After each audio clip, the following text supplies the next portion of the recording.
Hey guys, this is going to be my first update in what was originally going to be my entry into the Kursk 75th anniversary group build, but obviously the deadline was the 9th of July and I passed that, but I did promise the two hosts who hosted it that I would continue with this build. So I'm going to rename this the Wittmann Kursk Tiger 1 build, as it were, and continue with it. The build itself has been in some parts challenging, because there is a hell of a lot of extra detail on this kit, and it is a kit that is out of production now and is very highly sought after. It is obviously, as you can see in the background, the Cyber Hobby Tiger 1 early production, Michael Wittmann, 13th Panzer Regiment, first operation, Citadel, July 1943. And to be honest with you, this was the vehicle that Michael Wittmann made his name in. Obviously with his particular action, I think he took out about 8 or 10 T-34s as he was going through the field with this very vehicle. It's, as I say, a very rare kit. I mean, I was fortunate in the fact that the guy who sold me to this was selling off his kit stash because he'd had enough of the hobby and decided he wanted to come out of it. And I got it for the very pricely sum of £65, including postage. And I have seen this kit now crazily going for prices up to about £249 to £310 on eBay to buy. So in that respect, this was a very lucky find, and I bought this 2 years ago and was waiting for the appropriate time to build it. And then along came the Curse Group build, and then I started rocking and rolling with this. And then I got involved with the Harrier 50th anniversary group build, and this little baby went on the shelf of doom, unfortunately, and what with life, etc., that was going on. Happily, I'm back on it. My mojo is now 110% back on armour.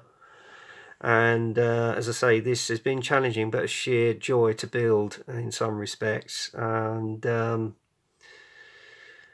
I've got a very natural interest in Michael Wittmann, obviously because he was a master tactician, and the Tiger itself. I was lucky enough to see the real thing last year at Tiger Day and Tank Fest, and it is one of my favourite tanks of the Second World War, if not of all time. I am a big Tiger nut, as you could tell from the amount of Tigers I got in my stash.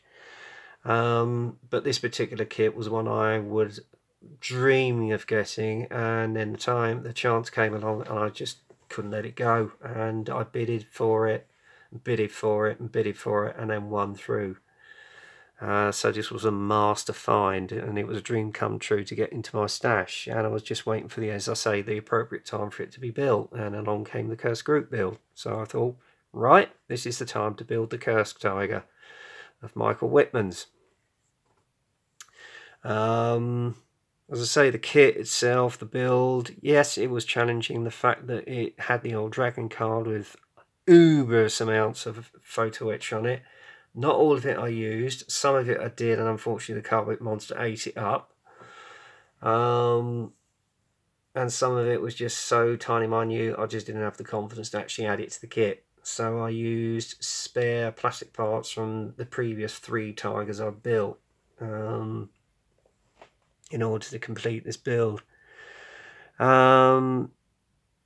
It's a dream to have. It's been a dream of a build so far. As I say, the build process on this, I've thoroughly absorbed myself into it, particularly because, well, I'm going to change the subject now quickly. I had a rather upsetting bit of news yesterday, because we sadly had a bereavement on my late father's side of the family. My late father's sister-in-law, Auntie Paquita, who celebrated her 90th birthday on Monday, sadly passed away yesterday in the early hours. But Thankfully she went peacefully in her sleep, but with her family around her. I'm not going to go into particular details of how she came to pass away, because it's a private matter to her 3 surviving daughters, which I'm not going to air in public, and it is a private matter. So it's a very difficult time because they were all so extraordinarily close to their mother. I mean, she was a favourite aunt of mine anyway. And I was only informed by my brother yesterday. Yeah, it's come as quite a shock. I mean, 90 years of age is a very good lifetime to live, and she was always a very strong woman. Great sense of humour, I have to say, and she doted on me and my brother. Although sadly we didn't get to see as much of her as we'd like to, because obviously events in life take over and you don't get to see the people that you're closest to sometimes, especially when it's blood relatives. But yeah, the news did hit me, and it's been quite an emotional 24 hours over the last 24 hours. More so for her surviving daughters, Patricia, Susan and Samantha. And incidentally, Samantha came over for her 90th birthday from Australia. So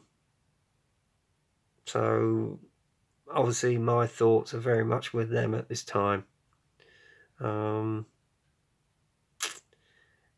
my way of coping with the bereavement was to work on this today. And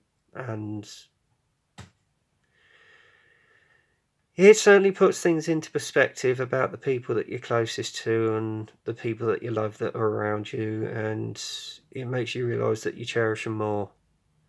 And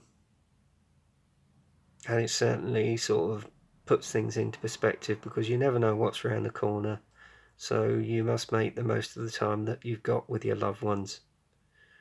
So there you go.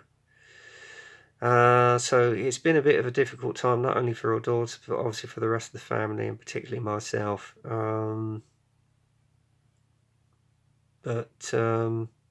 Yeah, there's not much really I can say on that thought, really, because obviously we're all coming to terms with the news. My way of coping with it was to build this today, to help my mind absorb and reflect. And modelling is a good way of therapy in one respect when you have difficult times like this. So there you go.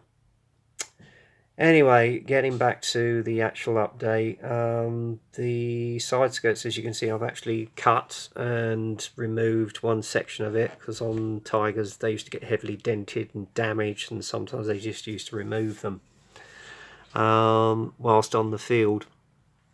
And I basically used my mini drill to just dent the edges, and I used some cutters just to gently bend it and sand it thin on the edge of this side skirt here, which is what I used for reference from a previous build in one of the Osprey books, which is this particular book, which is Modelling the Tiger, and they've actually got a featured section on Wittmann's Tiger in this one, so I use that as a source.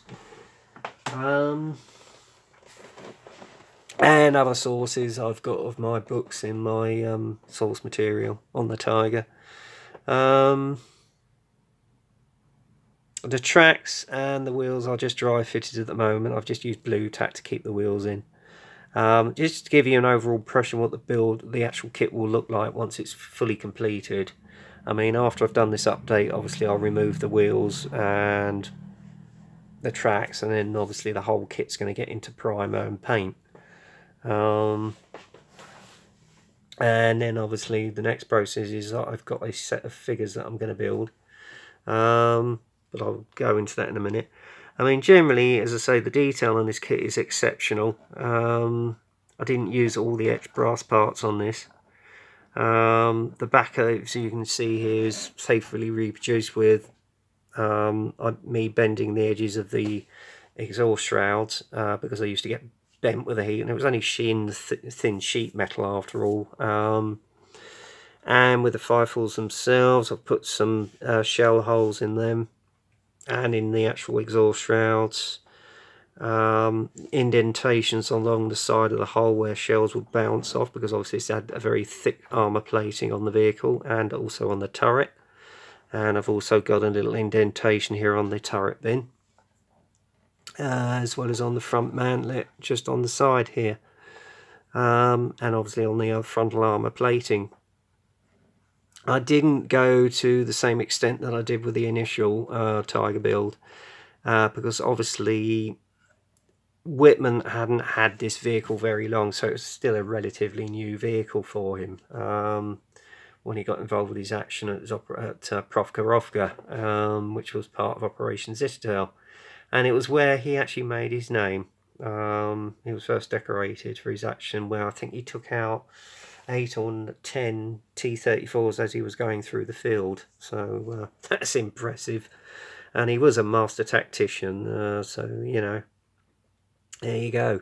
The metal barrel is very easy to put on, and if you see closely here where you've got the supports for the smokestacks, Wittmann actually instructed them to remove it from the vehicle, cut them off when this came out of the factory. So I've faithfully reproduced that to the original vehicle, and apparently he also had a set of snorkels which was mounted in the commander's cupola. I was going to do this from a spare kit, but the trouble is, if I'd got them in, I wouldn't have been able to fit the figure in. So I decided to leave it out, and you know, it is what it is, guys, at the end of the day. If I hadn't had the figures in here to give it that sense of scale, then obviously I might have considered that, but I decided against it. What else was I going to say? I've also got, I don't know if you can see it, just here, the to scale aerial, radio aerial fitted in. That actually came with the kit, and as I'd normally use sprue, but oh, sorry, I just got a message from Farron Adams here, but I'll reply to that later after the video. Yeah, it looks a lot better. Admittedly, I've knocked it off around about 3 or 4 times. I've dinked it. Just get a bit of super glue. That's it, straight back in, so no problem there. The set of figures for the crew were kindly donated to me by my fellow buddy and modeller Rick Connell of All Man Scale Modelling. They are from, hang on, let me get the box if I've got it here. This set, which is Dragon's Panzer Crew LAH Division Russia 1943, which is authentic to the time period of Kursk. And the 2 figures I've featured are this one here, which is the loader, representing Bobby, and then obviously Michael Wittmann in his Kursk overalls as well, because not all the time were they wearing the traditional black Panzer uniform. And the Osprey book, which I just showed you there, they've actually got the figure of Wittmann and Bobby in these sort of overalls in the build, so I thought I'll do that then, just to make it more authentic to the period. Although the camo, when it comes to painting it, is going to be an interesting experience, but hey, there you go. So I want to thank Rick for sending me those. It's very generous of you, Rick, and certainly has helped towards this build. Now, I did add a few extras to the commander's figure. I'm just going to bring the camera down here. Now, if I can get it to focus, I don't know if you can see, either side of that, just down from his headset, you can see some wires. Now, I actually used fuse wire and actually engaged that on there. Getting the actual headphones on with the actual etched brass was quite fiddly as well, but I did it, although they're not to the perfect shape. But the sculpt on the figures is just absolutely exquisite. It really does show up the detail, and I think the way I've got them positioned is just about right, because basically I'm trying to make it look as though they've just got a moment of rest during the battle, and they're obviously looking ahead at the horizon as to what's going on before going into the field, as it were. So there you go. The Fifles, as I said on my previous video, they were a bit of an interesting affair to line up, and as you can see there are some gaps, but I'll fill that in with some putty and sand it down just to fill the gaps. I mean, there's a few minor gaps on this kit, not many, which I'll use the putty to fill in before I prime it. But overall, I'm pretty happy with the way this kit has come out, and I'm thoroughly enjoying it, to be honest with you. And if you noticed, I've actually put the dust cover on the actual front mounting of the MG34. So I just thought that would add a little bit of interest, as it were, because it could be quite dusty on Kursk and the terrain. Let's sit that down there a minute. Now, I am going to do a little vignette for this, and originally what I was going to put with it would have been some of the figures for this set, but I just thought, I don't know, it's going to look a little bit too busy, and I thought what would be more sort of natural for the scene would be in a sort of German infantry set going past. And I scanned eBay for that and came across a very old set of figures from Tamiya, and it was this set. Excuse me. The figures, which I actually got for £5 on eBay, although you can see the original price the person paid for it £7.95, so even then I still made a bit of a bargain on that. And it's actually a German machine gun crew on manoeuvres, so I thought, well, that would look nice of them to walk alongside the Tiger, as it were, and it would be more sort of a natural Kursk scene, as it were.